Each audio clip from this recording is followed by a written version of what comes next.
এমন ৫টি কাজ রয়েছে যে ৫টি কাজ করলে আল্লাহ সুবহানাহু ওয়া তাআলা রিজকের মধ্যে বারাকা দিবেন। ৫ কাজ যেটা করলে আল্লাহ সুবহানাহু ওয়া তাআলা রিজকে বারাকা দিবেন, এমন ৫ কাজ আজকে আমরা কথা বলবো ইনশাআল্লাহ তাআলা। রিজিক বাড়বে। অনেকে বলে যে মোহতারাম টাকা পয়সা কামাচ্ছি কিন্তু রিজকের মধ্যে তো বারাকা আসতেছে না। শোনেন, রিজকের মধ্যে বারাকা এক জিনিস, টাকা পয়সা বেশি কামানো আরেক জিনিস। টাকা অনেকেরই আছে, মাসে কামাই ৩ লাখ। ইউকে তো এরকম আছে যে অনেকে মাসে ২,৫০০ ৩,০০০ পাউন্ড বেতন পান, কিন্তু সুখ নাই, খালি অসুস্থতা, পরিবারের মধ্যে কোনো ধরনের বারাকা নেই।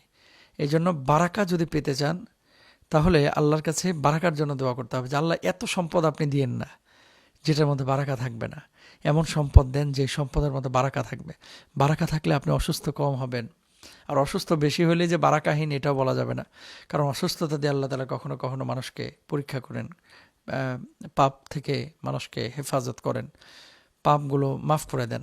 তো বারাকা যখন থাকবে বাচ্চা কাচ্চা মানুষ হবে, বারাকা থাকলে স্ত্রী কথা শুনবে, বারাকা থাকলে পরিবারের মধ্যে একটা শান্তির আবহাওয়া তৈরি হবে। তো দ্রুত রিজকের মধ্যে যদি বারাকা চান, বর্ধন চান, ১ নাম্বার কাজ হচ্ছে তাওবা ইস্তেগফার করা। আল্লাহ তাআলা কুরআনুল কারীমে বলছেন ফাকুলতু আস্তাগফিরু রাব্বাকুম ইন্নাহু কানা গাফফারা। তাওবা ইস্তেগফার, ক্ষমা আল্লাহর কাছে যত বেশি চাইবেন আল্লাহ সুবহানাহু ওয়া তাআলা রিজকের মধ্যে বারাকা তত বেশি দিবেন। সুবহানাল্লাহ। ২ নাম্বার হচ্ছে ৩ শ্রেণীর মানুষকে আল্লাহ সুবহানাহু ওয়া তাআলা এই বিয়ে করার কারণে আল্লাহ সুবহানাহু ওয়া তাআলা রিজকের মধ্যে বারাকা দেন। কারণ যে মেয়েটা আপনার ঘরে আসছে সে তার রিজিক নিয়ে আসে, এটা আপনি বুঝেন না।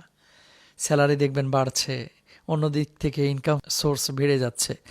নবীজি সাল্লাল্লাহু আলাইহি ওয়াসাল্লাম বলেছেন ৩ শ্রেণীর মানুষকে সাহায্য করা আল্লাহ তাআলা নিজ দায়িত্ব হিসেবে নির্ধারণ করেছেন। এর মধ্যে ১ শ্রেণীর মানুষ হচ্ছে যারা বিবাহ করতে চায় নিজেকে হেফাজতের জন্য, লজ্জাস্থান হেফাজত, চোখ হেফাজতের জন্য, আল্লাহ সুবহানাহু ওয়া তাআলা ওই বিবাহকারীকে মানে বিশেষ জিম্মাদারের ভিত্তিতে সাহায্য সহযোগিতা করেন, বিয়ে শাদী করেন। আল্লাহ রাস্তায় যারা লড়াই করে আল্লাহ তাদেরকে সাহায্য করেন। তাহলে ২ নাম্বার কি পেলাম? বিয়ে করলে রিজিক বাড়ে, রিজিকের মধ্যে বারাকা আসে। ৩ নাম্বার হচ্ছে শুকর আদায় করলে আল্লাহ সুবহানাহু ওয়া তাআলা কুরআনুল কারীমে বলছেন লা ইন শাকারতুম লা আযীদান্নাকুম ওয়া লা ইন কাফারতুম ইন্না আযাবি লাশাদীদ। শুকরিয়া যত বেশি আদায় করব আল্লাহ সুবহানাহু ওয়া তাআলা রিজকের মধ্যে তত বেশি বারাকা দেবেন, নিয়ামত বাড়ায় দেবেন।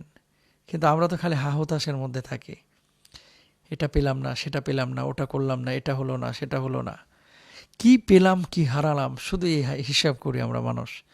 দেখেন আপনি যে এই যে আমরা অক্সিজেন নিচ্ছি, কার্বন ডাই অক্সাইড ছাড়ছি, তারপরে আমরা পানি খাচ্ছি, অঢেল পানি আল্লাহ সুবহানাহু ওয়া তাআলা আমাদেরকে দিয়েছেন। আমরা গাছের নিচে বসে বিশ্রাম নিচ্ছি, সুবহানাল্লাহ। খাবার দাবার খেয়ে আমরা টিকে আছি। যদি প্রত্যেকটা জিনিস আমাকে কিনে খাওয়া লাগতো, করা লাগতো, তাহলে আমি কীভাবে পৃথিবীতে টিকতাম? পানি কিনে খেয়ে আমি কি আমার লাইফ লিড করতে পারতাম? পারতাম না। তো যেগুলো আমাদের অমূল্য সম্পদ, এগুলো আল্লাহ তাআলা অঢেল দিয়েছেন। তেল যদি আল্লাহ তাআলা মাটির নিচ থেকে না দিতেন, এই খনিজ সম্পদ, পৃথিবী কি পৃথিবীর মতো থাকতো? পৃথিবী অন্যরকম হয়ে যেত, আদি যুগের মতো হয়ে যেত, আদিম যুগের মতো হয়ে যেত। কত নিয়ামত আল্লাহ সুবহানাহু ওয়া তাআলা দিয়েছেন। সবসময় আমরা সুখে শুকরিয়া আদায় করব, দুঃখে ধৈর্য ধারণ করবো ইনশাআল্লাহ তাআলা। এরপরে আসেন শুকরিয়া আদায় করার পাশাপাশি পরবর্তীতে আত্মীয়তার সম্পর্ক বজায় রাখার ব্যাপারে রাসূল আকরাম সাল্লাল্লাহু আলাইহি ওয়াসাল্লাম বলছেন, যে ব্যক্তি কামনা করে তার রিজিক প্রশস্ত করে দেওয়া হোক এবং আয়ু দীর্ঘ করা হোক, সে যেন তার আত্মীয়দের সঙ্গে সুসম্পর্ক বজায় রাখে।